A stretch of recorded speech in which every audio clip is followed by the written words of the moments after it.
Bapak Ibu saudara-saudara sekalian, dalam kita mengikut Tuhan, kalimat terakhir ini tadi ditutup, ikutlah aku. Di dalam kita mengikut Tuhan, kita harus mengasihi Dia lebih dari apapun. Katakan amin. Kalau engkau berkata ikut Tuhan, pengikut Kristus, engkau harus siap mengasihi Tuhan lebih dari yang lain, lebih dari apapun. Yesus meminta pengakuan Simon Petrus. Bagaimana Yesus ingin Petrus itu, Simon Petrus itu mengakui dengan mulutnya. Ada kata-kata yang keluar dari mulutnya, sebuah pengakuan. Ingat firman Allah, orang diselamatkan percaya dalam hati, mengaku lewat mulut, baru diselamatkan. Dia seorang pedagang yang kebetulan lewat. Begitu dia lihat orang itu, dia naikkan orang itu di tunggangannya, dia bersihkan lukanya, dia bawa ke penginapan, dia rawat, dan dia berkata kepada orang yang punya penginapan itu, aku titipkan dia samamu, kau rawat dia, ini uang untuk semua kebutuhannya, perawatannya, nanti kalau kurang, kembalianku nanti dari kota anu, aku bayar semuanya. Yesus bilang, menurutmu, siapakah dari ketiga orang itu yang mengasihi sesama manusia?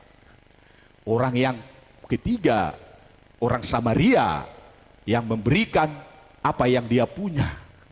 Dia tidak melihat, memandang siapa yang ditolongnya.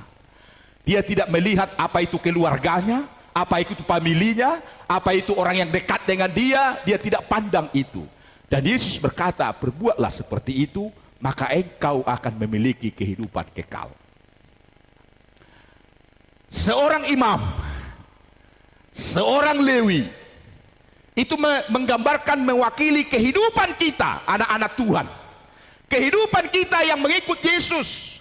Jadi mari kita bukan hanya identitas sebagai orang Kristen, tetapi betul-betul kita mempraktekkan iman kita lewat kasih kita.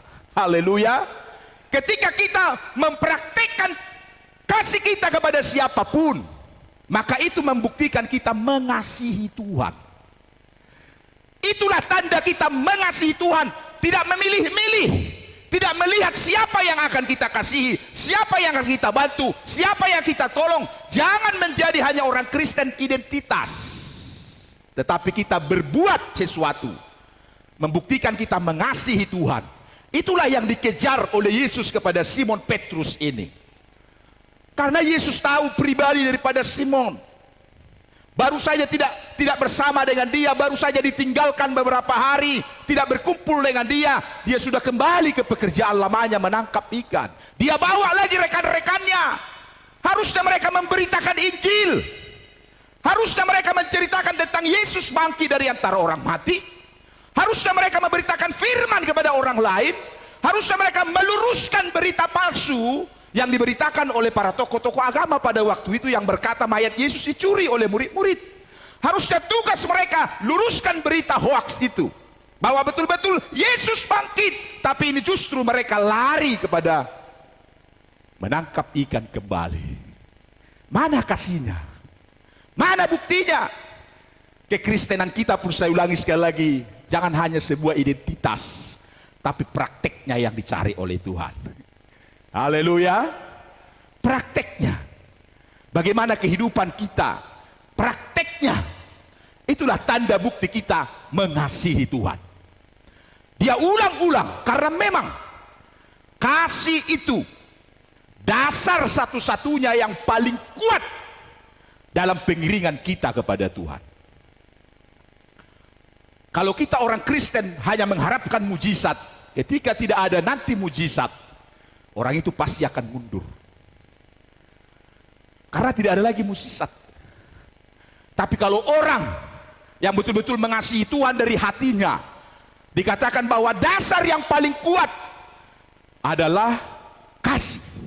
Pada masa muda, Biasanya orang muda itu, mohon maaf dalam tanda kutip, itu sangat liar.